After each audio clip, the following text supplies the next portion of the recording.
घनश्याम तिवारी जी आइए। Facebook live की सरकार घोटाला देखिए शिवेन जी, पहले तो अगर आप बहस में नकली शिवसेना के प्रवक्ता को लेकर के आएंगी तो ईवीएम और ईवीएम पे बहस होगी तो नकली शिवसेना की पोल भी खोली जाएगी, क्योंकि आज ही नकली शिवसेना है क्योंकि चुनाव आयोग ने इसके ऊपर अपना आशीर्वाद दे रखा है। वरना जिस आधार पर नकली शिवसेना बनी थी, जनता के जनमत के जनादेश के आधार पर, वो जनादेश तो ये खो चुके हैं। खैर ईवीएम पे आते हैं। मैं सिर्फ इतना कहता हूं कि देश में, भारत में, दुनिया में सबसे ज्यादा इंजीनियर्स भारत में हैं। आज अगर हमारे देश में किसी भी मशीन पर कोई सवाल उठता है तो पारदर्शी ढंग से दोनों पार्टियों के सहयोग से, तमाम पार्टियों के सहयोग से उस सवाल का जवाब दिया जा सकता है। और ये सिर्फ आज की बात नहीं है, हर वर्ष इस तरह का एक प्रयास होना चाहिए कि ईवीएम की पारदर्शिता बनी रहे। दुनिया भर में अगर सवाल उठते हैं कि ईवीएम को पारदर्शी होना चाहिए, ईवीएम नहीं होना चाहिए, तो सिवाय भारतीय जनता पार्टी है कोई भी इस पारदर्शिता के खिलाफ नहीं है। सिर्फ भारतीय जनता पार्टी पारदर्शिता के खिलाफ है क्योंकि ये एक बेईमान पार्टी है। ये मीडिया की मदद से, चंदालो धंधालो के मदद से, चुनाव आयोग की मदद से, पुलिस के तंत्र की मदद से चुनाव जीतना चाहती है। और ये जनता इसे चाहती है कि ये पार्टी को, जनता इसके खिलाफ खड़ी है, देश के युवा इसके खिलाफ खड़े, बेटियां इसके खिलाफ खड़ी हैं। इसलिए ये बेईमान पार्टी कोशिश करे कि इस तरह की बहस ही ना हो। इस पूरी बहस में सिर्फ एक ही पार्टी है और ये नकली शिवसेना। ये दो लोग चाहते हैं कि ईवीएम के विषय में बहस ना हो। हमारे देश में जो चीज चुनाव के लिए सबसे महत्वपूर्ण है वो है इलेक्टोरल वोटिंग मशीन। उस पर हर साल बहस होनी चाहिए, उसकी पारदर्शिता पर हर साल सवाल होने चाहिए और उसका जवाब भी होना चाहिए। और जिस तरीके के दोनों पत्रकार साथियों ने कहा है कि ओवरऑल इलेक्टोरल रिफॉर्म्स की बात होनी चाहिए। एक ये जो भारतीय जनता पार्टी है, चंदालो धंधालो मॉडल में 10 साल में उन्होंने 13,000 करोड़ का चंदा कमाया। क्या इस पे सवाल नहीं है? क्या कभी पार्टी ने कहा कि नहीं, हम पारदर्शी ढंग से बताएंगे कि हमने 13,000 करोड़ का चंदा कैसे कमाया? ठीक है, शाजी जी इस पर जवाब दीजिए। जवाब दूं इस पर शाजी जी से मैं जवाब लेता हूँ। घनश्याम तिवारी कह रहे हैं कि इलेक्टोरल बहुत सारे ज्यादा विधायक, ज्यादा सांसद हमारे, कांग्रेस के वोटर ज्यादा हमारे। कृष्णा हेगड़े जी बात अपनी पूरी कर लीजिए, फिर आती हूँ मैं कृष्णा हेगड़े जी इस पर, क्योंकि उन्होंने सवाल उठा दिया था ना उनकी पार्टी पर, तो कृष्णा हेगड़े जी इस पर जवाब दे रहे हैं। देखिए, ज्यादा सांसद का स्ट्राइक रेट हमारा, ज्यादा विधायक हमारा, ज्यादा स्टेट में प्रेसिडेंट हमारे, वोटर परसेंटेज हमारे, सभी कार्यकर्ता हमारे। नकली कौन हुआ, असली नहीं? अरे समाजवादी पार्टी आपकी तो टायर पंचर हो गई शायद, नकली तो आप है, आपको इतना भी समझ में नहीं आ रहा है।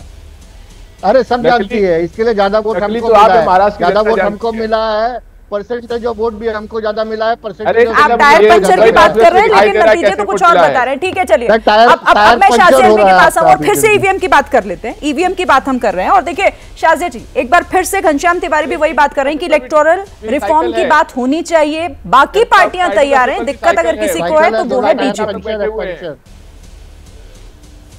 पंचर टायर चंद्रबाबू नायडू का सिंबल भी साइकिल है, उसी साइकिल पे सरकार बैठी हुई है। सबसे पहले कांग्रेस की पूरी सरकार गिर जाएगी। घनश्याम जी आप ही के सवाल का जवाब दे रही हैं शाजिया, तो सुन लीजिए एक मिनट। घनश्याम जी अगर वाकई में गंभीर थे अपने सवाल को लेकर तो जवाब भी सुन लीजिए। बोलिए, तो कह दीजिए कि सब गंभीर बोलिए शाजिया, बोलिए। हवाई बातें कर रहे थे, गंभीर थे ना, तो सुन लीजिए। तो मैं सबसे पहले तो जो कांग्रेस के प्रवक्ता ने बातें की कि जापान में हुआ, जर्मनी में हुआ, राहुल गांधी कहाँ से लड़े? इंडिया में। इंडिया में कहाँ से लड़े? वायनाड में, केरला से, रायबरेली से। कांग्रेस पार्टी की सीटें कहाँ आई? इंडिया में आई, ना जापान में आई, ना जर्मनी में आई, ना किसी और देश में आई।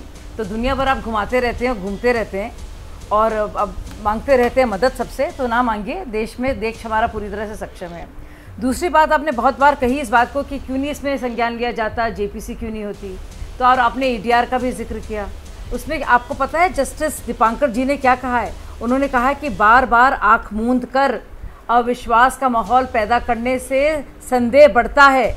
और इस तरह से कहकर उन्होंने पूरी तरह से खारिज किया कि लोकतंत्र का मतलब ही है कि आप सौहार्द और विश्वास बना के रखें। और आपने कहा मैं भाजपा के प्रवक्ता हूँ, आपने कहा आप कांग्रेस के प्रवक्ता हैं, लेकिन हम सब लोग ना चुनाव आयोग के प्रवक्ता हैं, लेकिन सुप्रीम कोर्ट के ज़रूर प्रवक्ता हैं।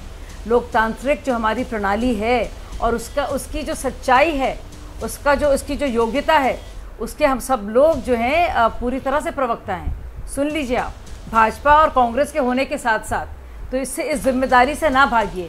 लोकतंत्र के नाम पर अगर आप देश की मर्यादा को आज पहुंचाएंगे, सुप्रीम कोर्ट की अवमानना करेंगे सिर्फ इसलिए क्योंकि आप सरकार नहीं बना पा रहे और तीसरी बार मोदी जी की सरकार बन गई है, तो ये आपकी पूरी जीत जो कई जगह पे हुई है वो बेमानी हो जाती है।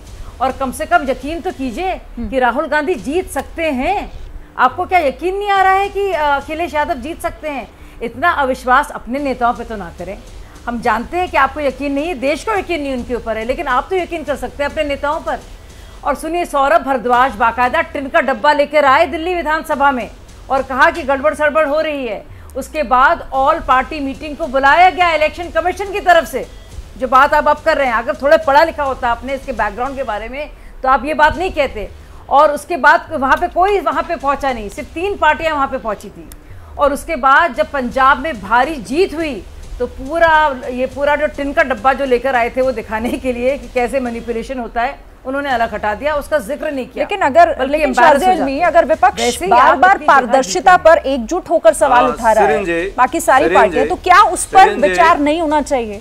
क्या वो इम्पोर्टेंट नहीं हो जाता इस लोकतंत्र के लिए?